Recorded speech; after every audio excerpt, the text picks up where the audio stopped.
Viewers on YouTube and Facebook. This is Derek Cause Ministries International, and today I'm going to be talking about the priesthood and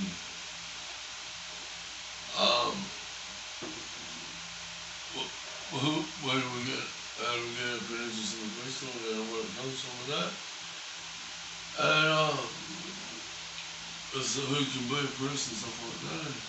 Let's go to our first couple of Genesis, chapter 4 there. So we'll go there for there. From verse 18 to 24. Then Mechilzadek, king of Salem, brought out bread and wine. He was the priest of God Most High. And he blessed them and said, Blessed be Abraham, God of God Most High, possessor of heaven and earth, possessor of heaven and earth. And blessed be God Most High, who has delivered you from your enemies into your hand. And he gave him a tithe of all. And the king of Sodom said to Abraham, Give me the person sacred to yourself. For Abraham said to the king of Sodom, I raise my hand to the Lord my God Most High, the blessed of heaven and earth. I will take nothing from a thread or a sandal strap, and I will not take anything that is yours, lest you should say, I have made Abraham rich, except only what the young men have eaten, and the portion of the men who went with him in the Escom, and let them take the portion. Then we say, so there's this priest Mechilzadek, which just appears on the scene, a priest of God. And this is before the priesthood of Moses and Aaron in Egypt, of what we know to be the Old Covenant relationship. This is more of a mystical sort of priesthood, where this priest Mechilzadek just appears out of nowhere, a priest of God, and blesses Abraham. And it's an amazing example here, because here you read along when everything's going fine, like Sodom and Gomorrah about to be destroyed, and that, and all of a sudden this priest comes up, Mechilzadek, and just blesses Abraham, and says he'll take nothing from Sodom, not even a shoelace. And so Abraham will accept in faith and takes nothing from Sodom, and that's where we get a beginning. It's like here, we get a beginning of where Abraham had to have faith to believe what Mechilzadek said. Mechilzadek had faith to just appear and say what he said. And then we see faith in operation. And now we're going to go to the Epistle of Hebrews, chapter 4, verse 14, I'll start from, and I'll finish in chapter 5, verse 11. Saying then that we have a great high priest who is passed through the heavens, Jesus, the Son of God, let us hold fast our confession. For we do not have a high priest who cannot sympathize with our weaknesses. It was in all points tempted as we are, yet without sin. Let us therefore come boldly to the throne of grace, that we may obtain mercy and find grace to help in time of need. For every high priest taken from among men is appointed from men in things pertaining to God, that he might offer both gifts and sacrifices for sins. He can have compassion on those who are ignorant or astray, since he himself also subject to weakness. Because of this is required for the people, so also for himself to offer sacrifices for sins. And no one takes his own to himself, but he who is called by God just as Aaron was. So also Christ did not offer himself, but became a high priest. And it was he who said to him, You're my son, today I've begotten you. And he also says in another place, You're a priest forever, according to the order of Mechilzadek. Who in the days of his flesh when he had offered up prayers and supplications of fervent cries and tears to him who was able to save him from death, was heard because of his godly fear.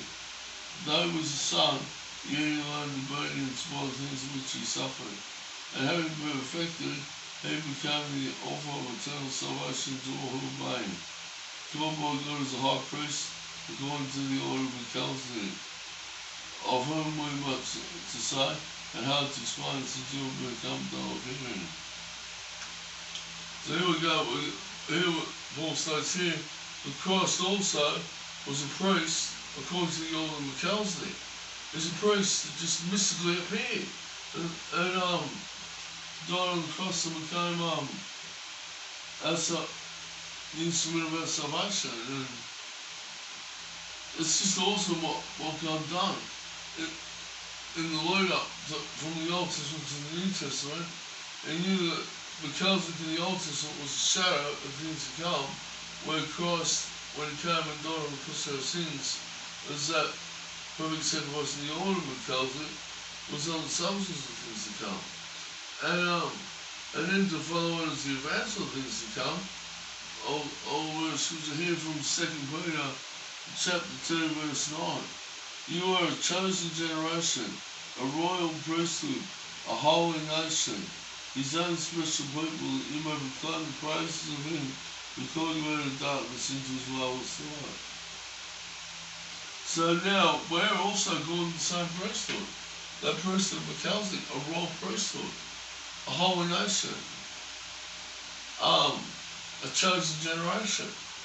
And the only requirements of this priesthood is that we've accepted Christ as our Saviour. And we're calling this priesthood, we're calling to the ministry. And you can go and get ordained to be a priest. I mean, it's not like I have. You can do that as well, that's really well proper. But you can also be a lay priest or preacher. And it doesn't matter what we are, we're all brothers and sisters in Christ. Those that have been ordained are no better than those that haven't been ordained in the official set of credentials and that. The main thing is that we've accepted Christ as our Saviour, and we fulfill the requirements of the ministry, which is pretty much in order of Mechilzadek, that we're called it mystical priesthood, where the wind blows where it listeth, like Jesus said. You can hear the sound, you don't know where it's come from, you don't know where it's going, and you cannot enter the kingdom of God except you be born again. John chapter 3 verse 3 states clearly, I'll go to that actually. This is a scripture I remember afterwards from John, but it's after that.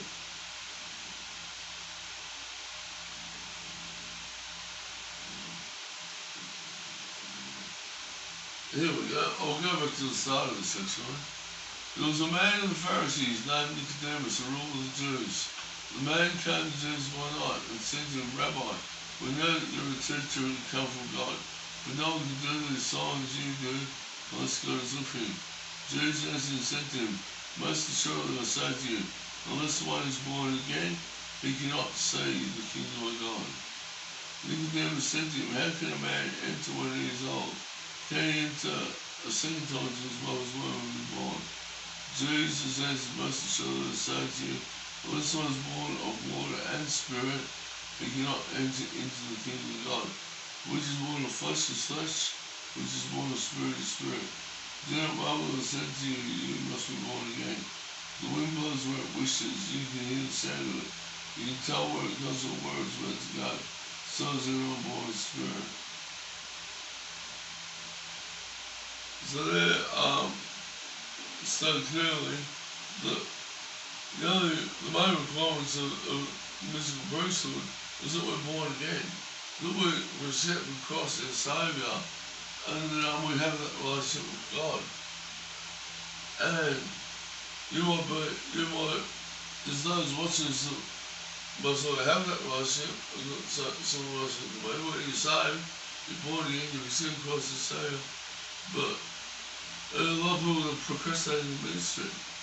They should be preaching the gospel, getting souls saved, but they're That's like delight in the hour. And it's important that when we're given those talents, we use those talents, or else we're going to suffer loss when in the kingdom of God. And I always have lost in the kingdom of God. I might go proud of it when I am. And that's the issue we should have. I might go proud of it, so because this is well done. You did a good job, you know, the soul side. Well, also documentary I watched now, a friend of mine, or man of awful side, was documentary about Billy Graham. And all the crusades that he had, all the millions of people who went to the Lord, and what awesome ministry he had, you know. There's been awesome ministers in the past.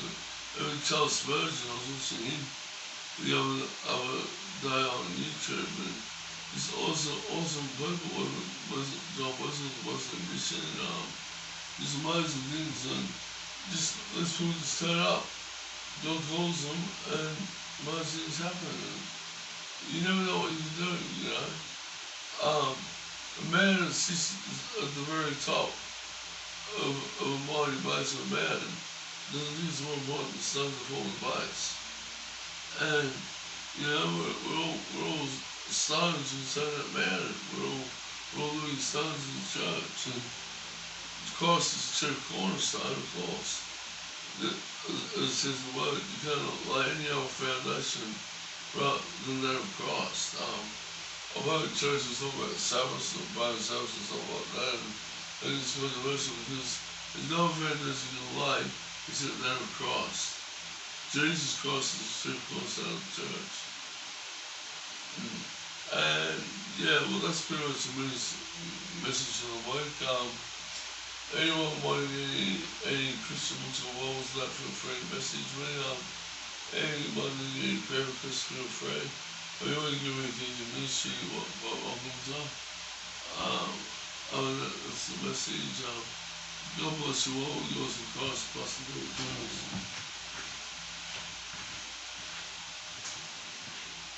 Jones.